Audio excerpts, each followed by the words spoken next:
아멘. 자리에 편히 앉아 주시기 바랍니다. 예수 그리스도의 이름으로 하나님 말씀 증거하도록 하겠습니다. 마태복음 1장 1절 말씀입니다. 마태복음 1장 1절 말씀입니다. 찾으셨으면 저와 함께 한 목소리로 읽도록 하겠습니다. 시작. 아브라함과 다윗의 자손 예수 그리스도의 세계라. 아멘.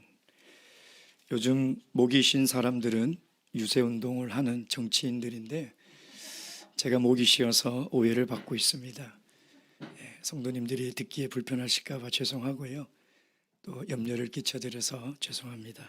집사님이 약을 지어주셔서 감사히 잘 먹고 있습니다.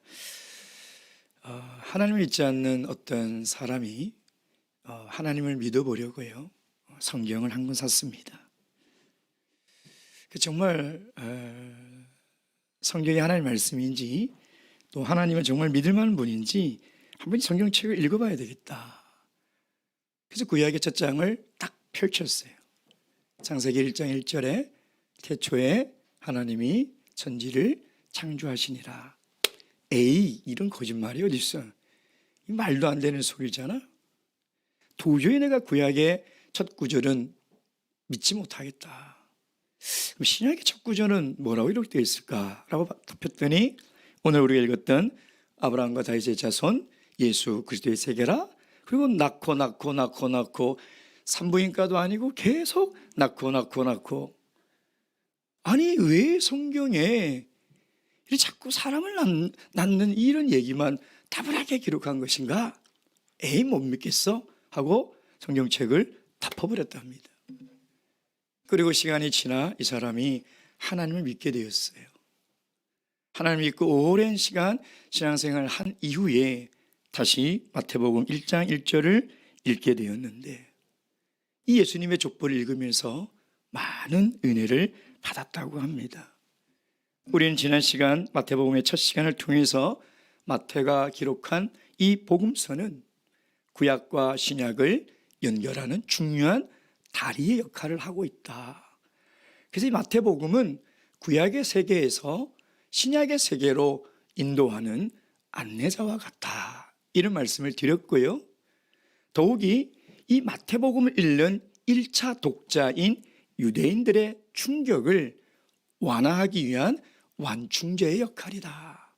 그래서 마태복음에는 다른 복음서와 달리 유달리 구약 성경을 300회 이상 인용하고 있으며 예수님을 모세의 유형으로 끊임없이 비교를 하고 있다.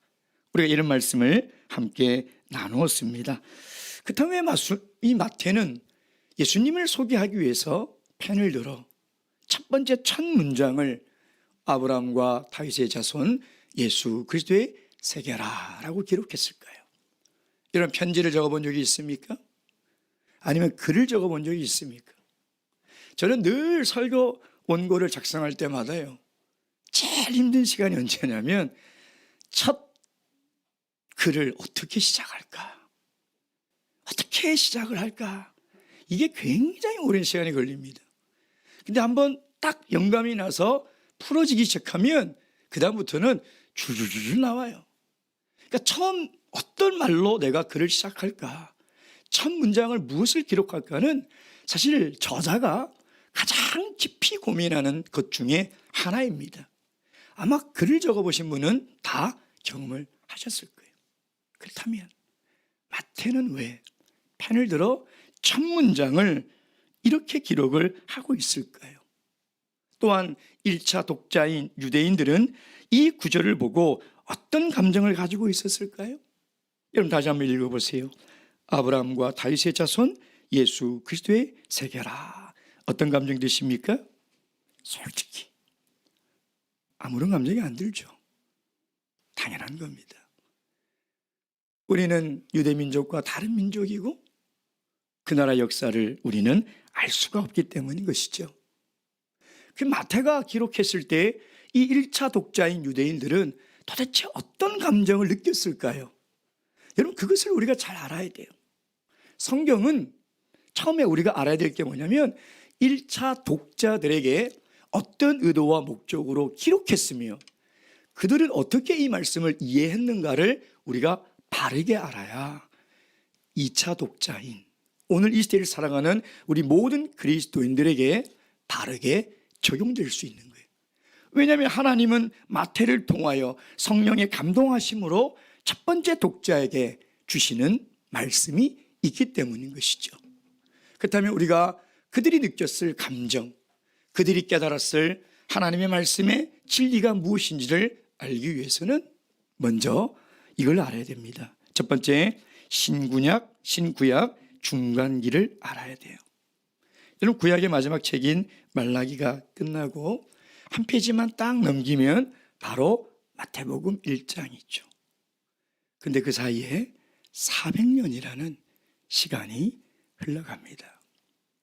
이 400년의 시간을 신학적으로 신구약 중간기, 침묵기, 암흑기라고 부릅니다. 400년 동안 하나님의 말씀이 없었어요. 그래서 침묵기. 400년 동안 하나님의 말씀이 없으므로 영적으로 깜깜한 어두운 시대였다. 그래서 암흑기라고 부릅니다. 그러나 성도 여러분, 하나님이 침묵하고 있다고 해서 하나님이 뜻이 없는 것이 아닙니다. 여러분, 침묵에도 뜻이 있어요. 어떤 사람이 말을 안 하고 가만히 있다고 해서 아무 생각 없이 있는 것이 아니에요. 하나님의 뜻이 있다는 것이죠. 영적으로 어두운 깜깜한 세상이라고 하나님이 손을 놓고 쉬고 계신 것이 아니에요. 하나님은 그 어두운 시기에도 하나님은 일을 하고 계셨다는 것입니다. 다니엘서를 보면요, 느부갓네살 왕이 첫 번째 꿈을 꿉니다. 첫 번째 꿈이 뭐예요? 큰 신상의 꿈을 꾸죠. 하나님이 다니엘에게 그 해석을 주시고 다니엘은 느부갓네살 앞에서 그 해석을 하게 되죠. 다니엘서 2장 32절 말씀 보겠습니다. 다니엘서 2장 32절 33절.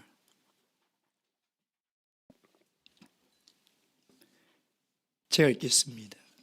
그 우상의 머리는 순금이요, 가슴과 두 팔은 은이요, 배와 넓적다리는 노시요, 그 종아리는 쇠요, 그 발은 얼마는 쇠요, 얼마는 진이겼나이다.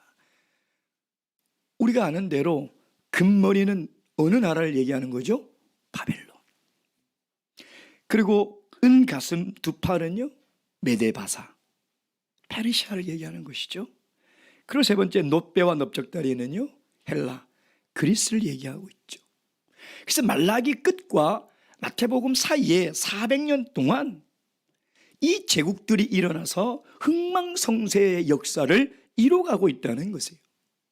근데 다니엘을 통하여 하나님이 우리에게 말씀하시는 게 뭐냐? 사실은 그 암흑기에도 침묵기에도 하나님은 일을 하고 계셨다는, 하나님은 준비하고 계셨다는 것입니다. 하나님은 세상의 역사를 경영하고 계셨다는 것이죠. 34절 35절 말씀 보겠습니다. 또 왕이 보신즉 사람의 손으로 하지 아니하고 뜨인 돌이 신상의 철과 진흙을 발을 쳐서 부서뜨리매 35절 때의 철과 진흙과 녹과 은과 금이 다 부서져 여름 타작마당에 겨같이 되어 바람에 불려간 것 없고 우상을 친 돌은 태산을 이루어 온 세계에 가득하였나이다. 이게 해석이에요. 그게 유대인들은 하나님이 다니엘을 통하여 느부갓네살의 꿈을 통하여 보여주신 이 계시와 예언과 약속의 말씀을 품에 품고 있었다는 거예요. 드디어 이 뜨인 돌이 나타나서 이 제국들을 하나님께서 반드시 무너뜨려 주시겠다. 특별히 언제요? 마지막 이 예언인 헬라, 그리스, 이 시대를 살아가는 이 유대인들은요, 어떤 상황에 처했냐면 이 그리스의 이 알렉산더 대왕이 전 세계를 제패하지 않습니까? 근데 33살인가 나이에, 젊은 나이에 제패하고 죽죠. 그래서 그 부하들이 전 세계를 네 부분으로 나누어서 이제 통치를 하게 됩니다.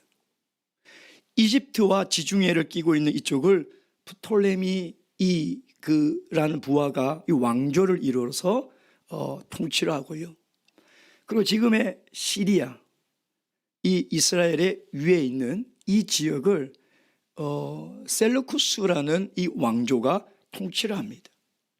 그럼 이 400년 동안 이 프톨레미 왕조가 힘이 셀 때는요, 이 이스라엘 살고 있는 이 팔레스타인 지역을 이제 점령해서 다스리죠. 그러다가 위쪽에 있는 이 셀루쿠스 왕조가 힘이 있을 때는 쭉 내려오고 프톨레미 왕조는 이쪽으로 쭉 내려가 버려요. 이걸 계속 왔다 갔다 하면서 유대인이 살고 있는 이 팔레스타인 땅은 제국들이 늘 전쟁을 일으키는 전쟁의 각축장이었어요.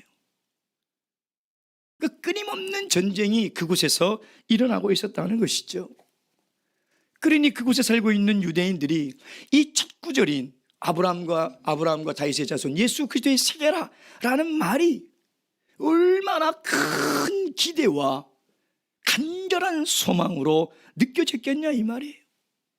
하나님이 드디어 이 로마 제국을 무너뜨릴 승리할 메시아를 보내주실 것이다. 그 또인돌이 예수 그리스도라고 지금 소개하고 있는 거예요, 마태는. 그래서 이 마태복음 1장 1절은 이 유대인들이 읽었을 때 우리는 아무런 감흥이 없고 아무런 느낌이 없지만 그들은 엄청난 이 기대감과 소망을 가지고 가슴 벅찬 마음으로 마태복음 1장 1절을 읽게 됐다는 것입니다. 사랑하는 성도 여러분, 하나님은 지금도 우리에게 직접적으로 말씀하고 있지 않습니다. 또한 지금은 말세의 말세처럼 세상 역사의 끝을 향해 달려가고 있는 영적으로 정말 어두울 대로 어두운 칠흑 같은 어두운 시대를 살아가고 있지 않습니까? 중국과 미국이라는 강대국이 서로 패권 다툼을 하며 경제적으로 정치적으로 얼마나 큰 위상을 떨치고 있냐 이 말이에요. 그러니까 한국은 그 가운데 끼어서 이 양국가에 대해서 정말 이 외줄타기를 하는 것처럼 지혜롭게 이 외교를 하고 있지 않습니까? 지금 어디에요? 우크라이나 거기도 보면 지금 러시아와 미국이 이 일촉즉발의 이 전쟁을 언제 전쟁이 일어날지 모르는 그런 상황이 있지 않습니까? 그러나 여러분 반드시 기억해야 될 것이 있어요. 하나님은 보이지 않고 말씀하지 않고 전 세계의 역사와 정치와 경제가 이 제국들을 통해서 이뤄가는 것 같지만 결국은 예수 그리스도가 마지막 날 재림하실 때는 그 모든 제국들을 다 무너뜨리고 최후의 승리, 마지막 승리를 가져다 주실 분은 예수 그리스도라는 것입니다. 그래서 우리도 유대인은 아니지만 역사적으로 유대인처럼 경제적으로 억압받고 힘든 상황을 살아가고 있는 시대의 그리스도인은 아니지만 영적으로는 비슷한 상황에 있는 거예요. 그렇다면 오늘 우리도 유대인이 마태복음 1장 1절을 읽으며 벅찬 감동과 기대와 소망을 가지고 읽었던 것처럼 우리도 이 구절을 통하여 소망이 생기지 않겠습니까? 여러분, 예수 그리스도와 함께 승리하는 성도가 진정한 승리자요? 최후의 승리자라는 것입니다. 이 예수 그리스도를 다시 오실 그날을 굳건히 믿으시고 마지막 승리에 꼭 동참하시는 우리 귀한 성도님 되시기를 주님의 이름으로 축원드립니다. 두 번째, 우리가 이 마태복음 1장 1절을 이해하고 그들이 느꼈을 그 감정과 깨달음을 알려면 두 번째, 아브라함과의 언약을 알아야 합니다. 여러분, 족보를 읽을 때 우리는 어떤 느낌이 듭니까? 정말 따분하고 졸리고 이걸 내가 왜 읽어야 되냐? 입에도 서른 그런 이름들이 나오고 낳고 이게 뭐가 그렇게 중요할까? 그러나 1차 독자인 유대인들에게는요, 어떤 느낌이 들었을까요? 이 족보는 예수 그리스도의 세계를 소개하기 위함입니다. 예수 그리스도의 족보, 예수 그리스도의 세계를 족보하는데 마태는 그 앞에 두 사람을 언급하고 있죠. 그게 누구예요? 아브라함과 다윗입니다. 그 첫 번째 아브라함을 언급한 그 이유는 뭐냐? 아브라함과의 하나님 사이에 맺은 언약이 있었다는 거예요. 하나님의 약속이 있었다는 거죠. 창세기 12장 1절에서 3절 말씀 보겠습니다. 창세기 12장 1절에서 3절. 창세기 12장 1절에서 3절 말씀입니다.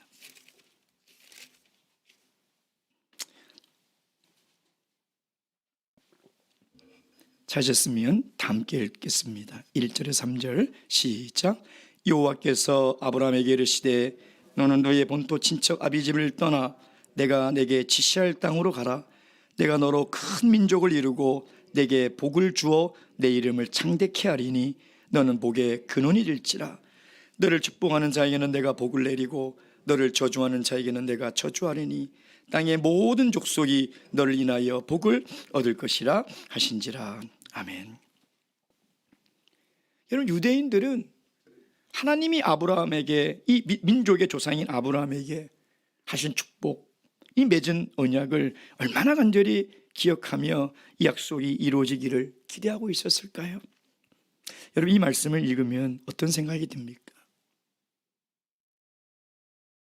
나하고 아브라함은 별 상관이 없으니까 그렇게 궁금한 게 없을 수도 있지만, 저는 이 구절을 읽으면 어떤 의문이 생기냐면, 어떻게 한 사람으로 통해서 모든 민족이 복을 받을 수 있을까? 이게 가능한 일일까? 하나님이 약속하셨기 때문에 분명히 가능한 일이죠.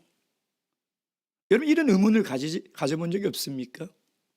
어떻게 아브라함 한 사람으로 말미암아 그의 후손들뿐만 아니라 모든 민족이 복을 얻을 수 있냐 이 말이에요. 여러분, 이 말씀은 아브라함 후손으로 오실 예수 그리스도를 통하여 모든 민족에게 주실 구원의 축복을 말씀하고 있는 것이죠. 그래서 아브라함의 자손으로 오신 예수 그리스도로 말미암아 아브라함은 모든 민족에게 복을 주는 사람이 될 수 있다는 것입니다. 아브라함은 그런 하나님의 축복을 받은 사람이 됐다는 거예요. 그래서 창세기 12장 1절부터 3절까지의 하나님과 아브라함 사이에 맺은 언약은 언제 성취되느냐? 예수 그리스도가 이 땅에 육신으로 강생하셨을 때, 그리고 그가 십자가에 달려 돌아가시며 다 이뤘다 하는 순간, 이 예수 그리스도를 통하여 모든 민족이 복을 누릴 수 있는 그 약속이 성취되었다는 것이죠. 사랑하는 성도 여러분, 오늘 우리도 물과 성령으로 거듭나 영적으로 아브라함의 후손이 되는 순간 우리는 어떤 인생이 된다고요? 축복의 인생이 된 거예요. 아브라함을 통해서 오실 아브라함의 후손 예수 그리스도를 통해서 하나님이 모든 민족에게 주실 그 복이, 우리가 물과 성령으로 거듭나는 순간 우리가 그 복을 받게 되었다는 겁니다. 이거 믿으시기 바랍니다. 그 믿는 믿음으로 옆 사람에게 이렇게 말하세요. 당신은 축복의 사람입니다. 시작. 안 믿는 것 같으세요? 우리 특별히 우리 요즘 힘들고 고난 가운데 있는 우리 총무님에게, 우리 옆에 계신 분, 자, 얘기해 주세요. 당신은 축복의 사람입니다. 예. 축복의 사람입니다. 예. 하나님이 그 복을 우리에게 주신 거예요. 우리는 그 복을 누리며 살아가고 있는 겁니다. 힘들고 어렵고 외롭고 지칠 때 아브라함의 자손으로 오신 예수 그리스도가 우리에게 주신 이 축복의 인생, 이 축복을 절대 잊지 마세요. 이 약속의 말씀을 통해서 위로받아야 되지 않겠습니까? 여기에 우리 인생에 소망이 있고 여기 우리 인생에 모든 것이 있는 것 아니겠습니까? 내가 예수를 알아 그 복을 누리며 살아가는 것보다 더 귀한 복이 어디에 있냐 이 말이에요. 그러나 축복의 사람이 된 것으로만 끝이 나는 게 아니에요. 여러분, 3절 말씀 보세요. 너를 축복하는 자에게는 내가 복을 내리고 너를 저주하는 자에게는 내가 저주하리니 땅의 모든 족속이 너를 인하여 복을 얻을 것이라 하신지라. 예수 그리스도를 통하여 이 구원의 축복을 누리는 모든 너를, 우리를 통하여 다른 사람이 복을 누린다는 거예요. 즉 우리가 복의 근원이 되어야 된다는 것이죠. 여러분, 우리가 어떻게 하면 다른 사람에게 복을 나눠줄 수 있는 복의 근원이 될 수 있을까요? 돈을 많이 나눠주면 세상 사람들은 참 좋아하겠지만, 그렇죠? 우리가 어떻게 하면 복의 근원이 될 수 있을까요? 여러분, 우리가 이웃들에게, 세상 사람들에게 나눠줄 수 있는 게 뭐가 있습니까? 네, 우리 안에 있는 복의 근원인 예수 그리스도가 있다는 거예요. 마태는 그런 열정으로, 그런 마음으로 지금 유대인들에게 이 복을 나눠줘야 되겠다. 아브라함의 후손으로 오신 예수 그리스도가 이 복을 우리에게 주고자 오셨다. 얼마나 가슴이 벅차겠습니까? 여러분, 가슴이 벅차지 않습니까? 그 복이 나에게 임했고 나도 아브라함의 후손으로 복의 근원된 인생으로 만들어 주셨다면 나도 세상 사람들에게, 이웃들에게 이 복을 나눠줄 수 있는 인생으로 살아갈 수 있지 않냐 이 말이에요. 예수 그리스도를 통해서 우리에게 주신 복은 구원의 복이에요. 복된 소식, 복음이죠. 여러분, 이걸 나눌 수 있어야 돼요. 하나님은 그것을 나누라고 우리를 복의 사람으로 삼아 주신 것이지, 당신은 복의 사람입니다. 그러니까 뭐 복을 무슨 물질과 건강과 세상의 복을 많이 받을 것처럼 그런 막 기대가 되십니까? 하나님은 우리에게 예수 그리스도를 통한 구원의 축복, 복음을 주신 거예요. 제가 이번 주 수요일 분당교회를 갔습니다. 수요일은 아침 일찍 분당으로 갑니다. 그래서 그날만큼은 하루 종일 분당교회에서 기도하고 교회를 돌보고 신방을 가고 성도님들과 예배를 드리고 온전히 하루를 분당에 있습니다. 처음으로 신방을 갔는데요, 구도자 신방이었습니다. 그분은 형제님이신데 39살, 30대 후반인데요, 앞을 보지 못하는 시각장애를 가지고 있고요, 당뇨의 이 수치가 너무 높아서 길을 가다가 쓰러지기를 수차례나 하는, 또 교통사고가 나서 몇 발짝 걸으면 허리가 아파 걸을 수 없는 참 그런 삶을 살아가고 있는 형제였습니다. 혼자 살다 너무나 몸이 안 좋아 다시 부모님 집으로 들어가 생활하고 있어서 집 안으로 들어갈 수는 없었어요. 이번 주 수요일 날 얼마나 추웠는지 압니까? 따뜻한 남쪽에 있다 서울에 와서, 야, 이거 너무 춥구나, 이게 추위구나 하는 걸 또 느끼면서 그 추운 날 어떻게 갈 데가 없어요. 그래서 밖으로 이제 모시고 와서 차 안에서 이제 신방을 하게 되었습니다. 첫 만나서 참 그 모습을 볼 때 참 이 젊은 분이 어떤 소망을 가지고 살아갈까라는 마음이 들었고요, 짧게나마 그가 살아온 인생을 쭉 들으면서 참 이해할 수 없고 나는 도저히 이해할 수 없는 그 고통의 삶을 살아왔구나 하는 그런 생각이 들었습니다. 형제님의 손을 꼭 잡고 하나님의 말씀을 권면하고 안수 기도를 하는데 제 마음에 그런 하나님의 축복이 돼요. 하나님의 형제도 비록 인생은 정말 절망 가운데 있고 죽고 싶은 생각이 여러 번 들었다고 하는 인생의 낭떠러지 끝자락에 있는 인생이지만, 하나님이 형제에게도 저에게 주셨던 그 구원의 축복을 꼭 주세요. 그래서 비록 앞을 볼 수 없고 걸을 수 없고 당뇨로 살아갈 수 없는 처지지만 예수 그리스도를 말미암아 복을 나눠줄 수 있는 귀한 인생이 될 수 있도록 주님 구원의 은혜를 베풀어 주세요. 참 간절히 기도를 드렸습니다. 사랑하는 성도 여러분, 우리가 세상 사람들에게 나눠줄 수 있는 것이 뭐가 있겠습니까? 하나님이 우리를 복의 사람으로 삼아주신 이유가 무엇이겠습니까? 세상은 절망 가운데, 세상은 희망 없이 살아가고 있습니다. 그들에게 우리가 나눠줘야 될 복은 다름이 아닌 예수 그리스도의 구원의 복, 복된 소식, 복음이라는 것이에요. 여러분, 이것을 나누며 살아가는 사람은 진정한 복의 근원의 삶을 살아갈 줄로 믿습니다. 여러분, 이 복을 나누면서 살아가세요. 이 복을 나누는 귀한 복의 인생이 되시길 주님의 이름으로 축원드립니다. 마지막 세 번째, 이 마태복음 1장 1절을 우리가 이해하기 위해서는요, 다윗과의 언약을 알아야 합니다. 아브라함과 다윗의 후손 예수 그리스도의 세계니라.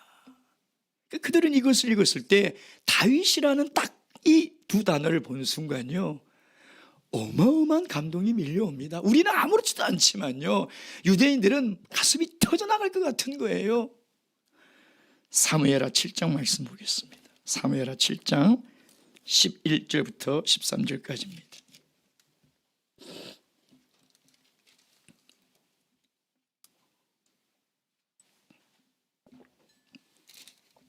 (11절부터) (13절까지) 찾으셨으면 한 목소리 읽겠습니다. 시작. 전에 내가 사사를 명하니 내 백성이 이스라엘 다스리던 때와 같지 않게 하고 너를 모든 대적에서 벗어나 평안케 하리라. 여호와가 또 내게 이르노니 여호와가 너를 위하여 집을 이루고 내 수완이 차서 내 조상들과 함께 잘 때에 내가 내 몸에서 날 자식을 내 뒤에 세워 그 나라를 견고케 하리라. 저는 내 이름을 위하여 집을 건축할 것이요 나는 그 나라 위를 영원히 견고케 하리라. 아멘. 이건 제가 시간이 없어서 다음에 사무엘서를 강의를 하게 되면 자세히 설명하겠습니다. 이것은 일차적으로 솔로몬에게 하는 축복처럼 보이지만 사실은 이 집은 예수 그리스도를 예표하고 있으며 영원히 무너지질 않을 나라는 하나님 나라를 예표하고 있는 것입니다. 하나님은 다윗을 통하여 하나님의 나라를 만들겠다는 계획을 가지고 있습니다. 다윗을 통하여. 여러분, 다시 마태복음 1장을 쭉 보면요, 여러분, 유대인들이 이 약속을 얼마나 믿고 기다리며 살고 있었을까요? 그래서 마태복음에 보면 특별히 다윗의 자손이시여, 다윗의 자손이시여라는 말이 한 10번 이상 나옵니다. 다른 복음서에는 그렇게 많이 나오면 두세 번 나옵니다. 다윗의 자손인 말이 굉장히 많아요. 왜냐하면 다윗을 통하여 하나님이 나라를 세우겠다고 약속하셨거든요. 여러분, 마태가 기록한 이 마태복음 1장에 보면 예수님의 족보가 14대 3등분 되어 있습니다. 그렇죠. 우리가 이제 다음 시간에 계속 이어서 자세히 보게 될 건데요, 아브라함부터 다윗까지 14대, 다윗부터 바벨론까지 14대, 바벨론 포로 이후부터 예수 그리스도까지 14대입니다. 그렇죠. 근데 정말 아브라함 때부터 바벨론까지 14대며 또 바벨론 포로부터 예수 그리스도까지 정말 14대인가? 여러분, 14 곱하기 3 3개 하면 42가 나오죠. 그렇죠. 근데 여기 보면 사람이 몇 명 나올까요? 이 계산해 보신 적 있습니까? 아유, 뭘 그런 걸 계산합니까, 국장님? 계산해 보셨습니까? 정말 14대인지 혹시 의심을 가지고 한번 계산해 보신 적 있나요? 없으면 오늘 집에 가서 해보십시오. 41명입니다. 42명이 아니에요. 그래서 다윗을 2번 중복합니다. 다윗을 2번 기록해요. 다윗을 5절 6절에 보면 2번 기록해요. 그 말은 뭐냐면 마태는 의도적으로 14라는 숫자를 맞췄다는 거예요. 14라는 수도를 의도적으로 기록을 할 때 맞췄다는 거예요. 그 증거가 뭐냐면 저때 방금 제가 얘기한 것처럼 14대 하면 42명이 나와야 되는데 41명이에요. 그래서 다윗을 2번을 끼워 맞춥니다. 그렇죠? 두 번째는 뭐냐면 정말 14대냐? 아니에요. 중간에 많은 사람들이 생략되어 있어요. 많은 사람들이 생략되어 있어요. 나중에 이 구약에 가서 이 사람의 족보를 누가 누굴 낳고 쭉 보면요, 왕들도 생략되어 있고요, 많이 생략되어 있습니다. 이게 뭐냐면 마태는 의도적으로 14대를 맞추려고 했다는 거예요. 그렇다면 마태는 왜 14를 맞추려고 했으며 유대인들은 14라는 숫자가 왜 이렇게 중요하냐 이 말이에요. 왜 이렇게 중요할까요?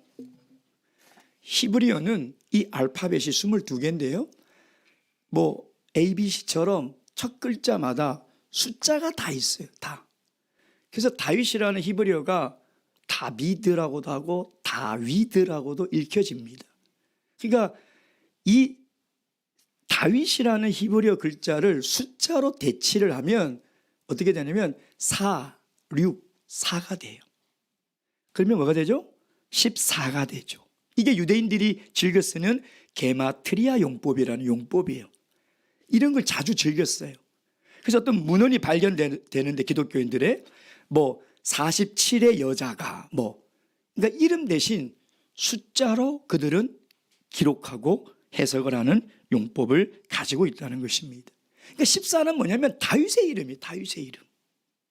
그러니까 마태는 뭐냐면 예수 그리스도가 누구냐? 하나님이 다윗과 언약하신 하나님의 나라를 만드실 분이라는 거예요.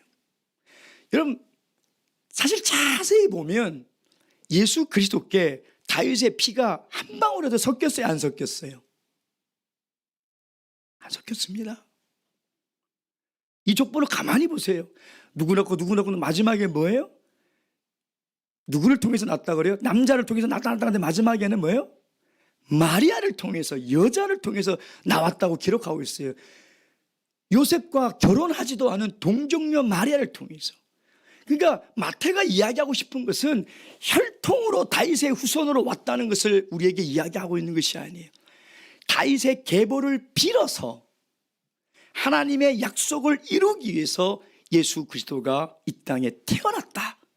즉 다윗을 통하여 세우실 하나님 나라를 이루실 그분이 예수 그리스도라는 것을 우리에게 말씀하고 싶다는 것이에요. 여러분, 마태는 예수님을 만나기 전에 직업이 뭐였습니까? 세금을 걷는 세리였죠. 원래 이름은 레위였어요. 예수님을 만나 예수님의 제자가 돼서 이름을 영명처럼 바꾼 거죠. 마태, 하나님의 선물. 그가 예수님을 만나기 전에 자신의 동족들의 세금을 거두면서 뭘 보았을까요? 그들은 유대인들의 그 어려운 형편을 가장 가까이에서 가장 정확하게 보고 듣지 않았겠습니까? 세금 거두러 집안에 가봤더니 먹을 게 하나도 없어요. 근데 로마 제국은 세금을 얼마나 철저하게 걷습니까? 세금 안 걷으면 잡아가서 죽입니다. 그러니까 그 없는 살림의 세금을 빼앗아 가려고 할 때 그들이 얼마나 울부짖으며 얼마나 하소연하며 얼마나 눈물을 흘렸겠냐 이 말이에요. 그러니까 그걸 가장 가까이에서 가장 절실하게 보고 느꼈던 사람이 누구냐? 바로 마태였다는 거예요. 그러니 그 유대인들의 마음속에는 이 억압과 고통 속에서 그들이 꿈꾸는 나라는 뭐예요? 다윗이 세우실 하나님의 나라라는 거예요. 그 나라가 빨리 와야 우리도 자유를 누리고 우리도 굶어 죽지 않고 우리도 살아갈 수 있겠구나. 그 메시아를 통하여 하나님 나라를 세워야 되겠구나.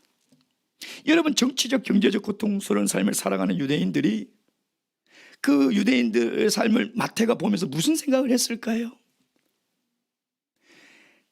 다윗과 언약했던 그 메시아, 하나님 나라를 세울 그 구원자가 바로 예수 그리스도라는 거예요. 그러니 첫 절을 적을 때 저는 다윗의 마태의 마음을 생각해 보면 얼마나 뜨거웠을까요? 우리가 그렇게 수백 년 동안 기다려왔던, 우리를 고통과 억압과 이 어려움에서 구원해 줄 그 메시아가 예수 그리스도라는 사실을 자기 동족들에게 내가 알려줘야 되겠다는 그 생각에 얼마나 가슴 벅찼을까요? 여러분, 그런 가슴 벅찬 마음으로 이 마태복음 1장 1절을 기록했다는 거예요. 아브라함과 다윗의 자손 예수 그리스도의 세계라. 그러니 이것을 읽는 유대인들은 얼마나 감격하고 얼마나 기대와 소망을 가지고 읽었겠냐 이 말이에요. 그래서 마태복음 2장 2절에 보면 그렇게 되어 있습니다. 유대인의 왕으로 나신 이가 어디 있느냐? 지금 뭐냐면 독자들에게 유대인의 왕으로 나신 그가 예수 그리스도라는 거예요. 여러분, 우리 마태복음 13장부터는요 가장 많은 내용을 할애해서 마태가 뭘 기록하고 있는지 알아요? 하나님 나라입니다. 하나님 나라. 하나님 나라에 대해서 가장 많이 기록하고 있어요. 여러분, 그렇다면 예수 그리스도가 이 땅에 왕으로 오셔서 하나님의 나라를 세우셨다는 것이 오늘 우리에게 어떤 의미가 있을까요? 지금 마태를 통해서 하나님이 우리에게 주시고자 하는 메시지가 뭘까요? 왕이 왜 오죠? 왕이 왜 필요합니까? 나라를 통치하고 다스리기 위해서 왕은 필요한 것입니다. 왕이 하는 일은 뭐예요? 다스리는 일이에요. 오늘날 예수 그리스도가 우리 인생의 왕으로 오셨다는 것은 예수님이 우리를 다스리는 거예요. 통치하는 거예요. 여러분, 여러분의 인생을 누가 다스리고 있습니까? 어떤 분은 그래요. 저는 제가 다스립니다. 잘 다스려지나요? 여러분 스스로가 잘 다스려지나요? 잘 참다가도 욱 하면 그냥 내가 이런 말을 했지? 하고 깜짝 놀라죠? 잘 참다가도 그냥 유혹에 빠지고 잘 참다가도 절망하고. 여러분, 우리가 잘 다스려지나요? 자기 자신은 자기 스스로를 절대 다스릴 수 없습니다. 우리 인생의 가장 큰 문제가 뭐냐? 내가 내 스스로를 다스리려고 하는 거예요. 아니, 나도 나를 못 다스리는데 왜 내가 남을 다스리려고 합니까? 그게 우리 인생의 가장 큰 문제예요. 우리는 하나님의 통치를 받아야 돼요. 하나님이 우리를 다스려야 한다는 것입니다. 여러분, 하나님 나라가 어디에 있습니까? 어디가 하나님 나라예요? 예수님의 다스림을 받는 곳이 하나님 나라예요. 여러분이 가정에서 하나님의 다스림을 받고 있습니까? 그럼 거기가 하나님 나라예요. 여러분이 직장에서 하나님의 통치를 받으며 살아가고 있습니까? 그럼 거기가 하나님 나라예요. 예수님께서 재림하셔서 만왕의 왕이요 왕 중의 왕이 되셔서 진정한 하나님 나라를 세우면 우리는 그 나라에서 하나님의 예수님의 통치를 받으며 살아가는 그 나라가 천국인 거예요. 다른 곳이 하나님의 나라가 아니라. 그러니 우리가 하나님의 통치와 하나님의 다스림을 받아 살아가는 것이 얼마나 중요합니까? 하나님은 오늘 우리 인생에 왕으로 오셨어요. 왕으로 오셨다는 건 우리 인생을 다스리겠다는 것입니다. 여러분, 그 왕을 인생의 왕으로 맞이하시고 다스림을 받아야 돼요. 마태복음에 보면요, 다윗의 자손으로 오신 왕이시여 라고 예수 그리스도를 믿음으로 고백한 모든 사람들은 질병에서 치유를 얻고요, 사망에서 영생을 얻게 되고 죄에서 구원을 얻는 기적의 삶을 체험했다는 것이에요. 그래서 마태는 그걸 우리에게 기록하고 있는, 예수를 그 인생의 왕으로 모시고 예수 그리스도를 통치받는 그 인생은 하나님 나라에 살아가는 복된 인생이 될 것이다. 그것이 마태가 오늘 우리에게 이야기하고 있는 내용이라는 것입니다. 사랑하는 성도 여러분, 예수님의 통치를 받으세요. 예수 그리스도를 왕으로 모시고 그의 다스림을 받는 하나님 나라의 선민이 되시길 주님의 이름으로 축원드립니다. 묵도하시겠습니다. 할렐루야. 아멘. 찬양하시겠습니다. 찬송가 102장입니다.